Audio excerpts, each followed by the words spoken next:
Which of the following is the direct effect of the renin-angiotensin 2 aldosterone system, which is the long version of the RAAS system? And which of the following is a direct effect of the activation of this system? And as you can see over here, this is a little diagram of the pathway of the RAAS system. However, we will review it in simple detail so you could understand the role of the RAAS system. So we have a few factors that are involved, and there's different steps. So the first step is that renin is released, which we can see renin is the first part of the renin-angiotensin 2 aldosterone system. So we have renin, and then this is released. And when that's released by the kidneys, this occurs when the blood pressure is too low, or maybe the sodium levels are low too, and this is what activates the entire process. So renin activated by the kidneys. This starts the process, and it occurs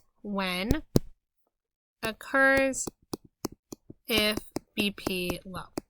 So we're trying to then increase it. Next, the next step of this renin-angiotensin aldosterone system, or RAAS, so we have R for renin, which is the first part here. Next, we have our A, our angiotensinogen. So angiotensinogen is converted from angiotensinogen 1 to angiotensinogen 2. So we've got Ang1 to Ang2 via ACE, angiotensinogen converting enzyme. So we could put that here, via ACE. And in this part of the process, this occurs from the liver, and this is the next step to make sure that the blood pressure is increased, because that is what we're trying to do with this system.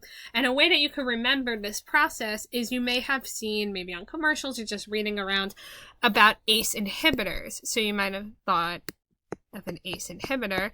So an ACE inhibitor is a medication which blocks or inhibits this process. So this is actually a type of medication that someone would take for blood pressure management, because if this is a process from 1 to 2 that increases blood pressure, if we take this part and we eliminate that, then you eliminate that. So you can't get from 1 to 2, and therefore the blood pressure would not increase. So it's a way to keep blood pressure down.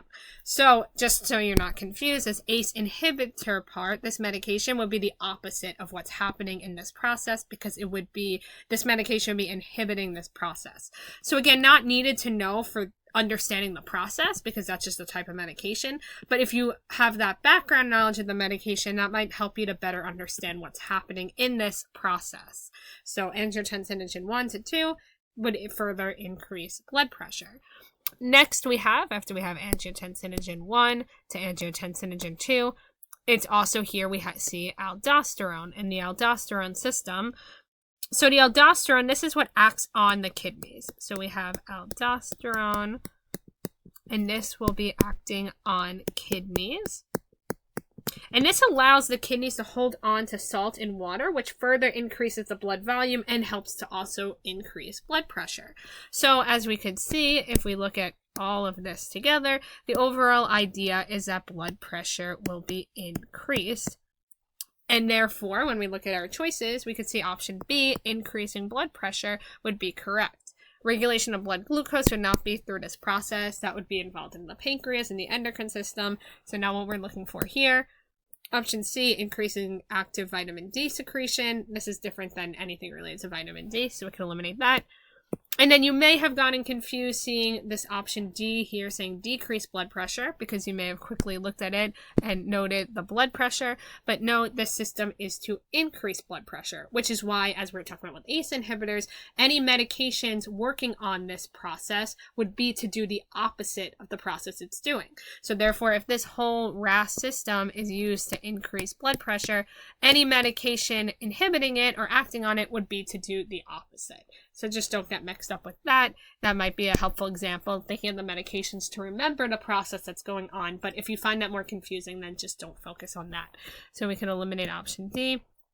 So then again, option B, increasing blood pressure, be our answer for what the RAAS system does.